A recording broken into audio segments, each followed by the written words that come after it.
Hello guys and welcome back into a new brand new video. In today's tutorial, I'm going to show you how to make presentations in Microsoft 365. So make sure to watch the video to the end and follow these simple steps. So basically now you will be needing just to access to your Microsoft account.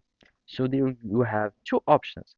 Either you can use it like on the cloud, so you can create a presentation on the cloud, or you can create it locally if you want to create on the cloud.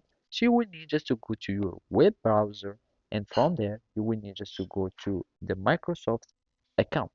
So from here you will find PowerPoint. Basically PowerPoint is the software to create presentations.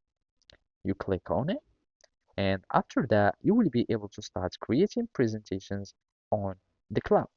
If you want to use it locally, and basically it will be just like have some very few additional features, and you can simply go and install your Microsoft software in locally, and then you will need just to go to PowerPoint, and after that you will be needing just to click on blank presentation, and there you go. Now you can be able to start creating all your presentation here, and simply you will need just to start inserting like shapes, etc. And you can start like drawing, designing, having some animation on your presentation and everything.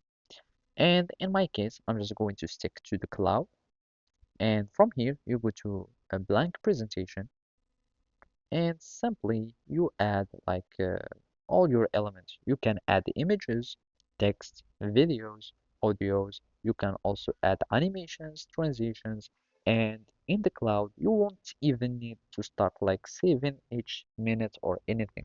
It will be automatically synchronized. So basically that's it. Thank you for watching and see you next time.